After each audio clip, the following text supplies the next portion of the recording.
നമസ്കാരം.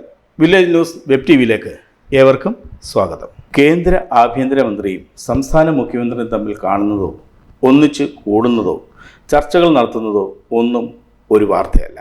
എന്നാൽ രാഷ്ട്രീയ ശത്രുക്കളായ BJPയുടെയും CPMൻ്റെയും ഉന്നത നേതാക്കൾ തമ്മിൽ ഈ തെരഞ്ഞെടുപ്പ് കാലത്ത് ഒത്തുചേരുന്നത് ഒരു വാർത്തയാകും. അത് വാർത്തയ്ക്കുള്ളിലെ വാർത്തകൾ സൃഷ്ടിക്കുമോ? കേരളീയ രാഷ്ട്രീയത്തിൽ അത് നിർണായക മാറ്റങ്ങൾ സൃഷ്ടിക്കുമോ? രാഷ്ട്രീയ തിരിച്ചറിവുകൾ ഇതിന് ഉത്തരം തേടുകയാണ്. അസംബ്ലി തെരഞ്ഞെടുപ്പിൻ്റെ പൊടിപടലങ്ങൾ അന്തരീക്ഷത്തിൽ പരന്നു തുടങ്ങിയിരിക്കുന്നു. രാഷ്ട്രീയ ജീവികൾ ഏറെയുള്ള കേരളത്തിലെ ജനങ്ങളുടെ പഞ്ചേന്ദ്രിയങ്ങളിൽ അത് പറ്റിപ്പിടിക്കാനും തുടങ്ങിയിരിക്കുന്നു. ഇതുപോലെയുള്ള ഒരു തെരഞ്ഞെടുപ്പ് കാലത്താണ് അഡീഷണൽ DGP ആയിരുന്ന അജിത് കുമാർ രഹസ്യമായി RSS പ്രമുഖൻ ഇരുന്നിടത്ത് പോയി കണ്ടത്. സംഭവം പുറത്തിറങ്ങിയപ്പോൾ അത് വാർത്തയായി. പാർലമെന്റ് തെരഞ്ഞെടുപ്പിന് മുന്നോടിയായി നടന്ന നിർണായക നീക്കമായിരുന്നെന്നാണ് രാഷ്ട്രീയ എതിരാളികൾ ആരോപിച്ചത്. RSS CPM രഹസ്യബന്ധത്തിന്റെ ചുട്ടിക്കുത്തലായിരുന്നെന്നാണ് UDF കരുതുന്നത്. അതിന്റെ ഫലമാണ് തൃശൂർ പാർലമെന്റ് സീറ്റിൽ സുരേഷ് ഗോപി വിജയിച്ചതെന്നാണ് ഇക്കൂട്ടർ ആരോപിക്കുന്നത്. എന്നാൽ അതിനെപ്പറ്റിയുള്ള അന്വേഷണ റിപ്പോർട്ടുകളൊന്നും ഇതുവരെ പുറത്തു വന്നിട്ടില്ല. അതുകൊണ്ട് ജനം ഇക്കാര്യത്തിൽ അജ്ഞരാണ്.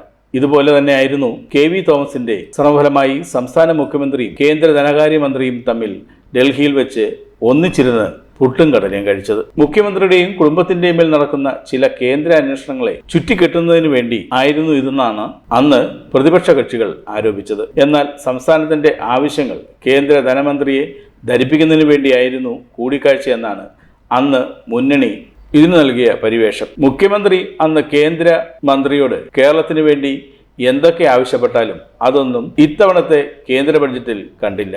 ഈ നിലപാടിൽ നിന്നാണ് അമിത്ഷായും പിണറായി വിജയനും തമ്മിൽ കൂടിക്കാഴ്ച നടക്കുമോ എന്ന് ജനം ഉറ്റുനോക്കുന്നത്. ഇതിന് മധ്യസ്ഥരാകുന്നത് മറ്റാരുമല്ല, മുഖ്യമന്ത്രിയുടെ പ്രിയപ്പെട്ടവനായ വെള്ളാപ്പള്ളി നടേശനും BJPയുടെ ഘടകകക്ഷിയായ BDJS നേതാവ് തുഷാർ വെള്ളാപ്പള്ളിയുമാണ്. അവാർഡുകൾ ആർക്ക് വേണം? ഞാനിതുവരെ ഏതെങ്കിലും അവാർഡുകൾ വാങ്ങിയിട്ടുണ്ടോ? ഏത് അവാർഡുകൾ വേണമെങ്കിലും അങ്ങാടിയിൽ കിട്ടും. എനിക്ക് പത്മ പുരസ്കാരങ്ങൾ തന്നാലും ഞാൻ വാങ്ങില്ല. മുമ്പൊരിക്കൽ വെള്ളാപ്പള്ളി നടേശൻ ഇങ്ങനെയൊക്കെ പറഞ്ഞെങ്കിലും അത് സോഷ്യൽ മീഡിയയിൽ പറന്നു കളിക്കുന്നുണ്ടെങ്കിലും ഇത്തവണത്തെ പത്മ പുരസ്കാരങ്ങളിലൊന്നായ പത്മഭൂഷൺ വെള്ളാപ്പള്ളിക്ക് നൽകാൻ ഇന്ത്യൻ പ്രസിഡന്റ് തീരുമാനിച്ചപ്പോൾ SNDP യോഗം പ്രസിഡന്റിന്റെ മനസ്സ് സന്തോഷം കൊണ്ട് തുള്ളിച്ചാടുകയായിരുന്നു. ഇത് SNDP യോഗത്തിന് ലഭിച്ച അവാർഡെന്നാണ് അദ്ദേഹം പ്രഖ്യാപിച്ചത്. ഈ സാഹചര്യത്തിലാണ് ഇന്ന് ആലപ്പുഴയിൽ SNDP യോഗം ചേരുന്നത്. വെള്ളാപ്പള്ളി നടേശന്റെയും തുഷാർ വെള്ളാപ്പള്ളിയുടെയും നേതൃത്വത്തിലാണ് യോഗം. പത്മഭൂഷൺ ലഭിച്ച വെള്ളാപ്പള്ളി നടേശനെ ആദരിക്കുന്നതിനെ പറ്റി ആലോചിക്കാനാണ് യോഗം ചേരുന്നത്. വിപുലമായ സമ്മേളനം നടത്താനാണ് ആലോചിക്കുന്നത്. നായാടി മുതൽ നസ്രാണി വരെയുള്ള എല്ലാ സാമുദായിക സംഘടനകളുടെയും പ്രതിനിധികളെയും പങ്കെടുപ്പിച്ചുകൊണ്ടുള്ള സമ്മേളനത്തിനാണ് പ്ലാൻ ഇടുന്നത്. ഈ സംഘടനകളുടെ എല്ലാം കൂട്ടായ്മയ്ക്ക് അടിവേര് പാകാനും സമ്മേളനം ലക്ഷ്യമിടുന്നുണ്ട്. സമ്മേളനത്തിൽ NSS general secretary G Sukumaran Nair പങ്കെടുക്കുമെന്ന് കരുതുന്നില്ലെങ്കിലും NSSന്റെ പ്രതിനിധി പങ്കെടുക്കുമെന്നാണ് കരുതുന്നത്. BJPയുടെ ഘടകകക്ഷിയായി BDJSന്റെ നേതാവായ തുഷാർ വെള്ളാപ്പള്ളിക്ക് കേന്ദ്ര ആഭ്യന്തരമന്ത്രി അമിത്ഷായെ സമ്മേളനത്തിൽ പങ്കെടുക്കണമെന്നാണ് ആഗ്രഹം.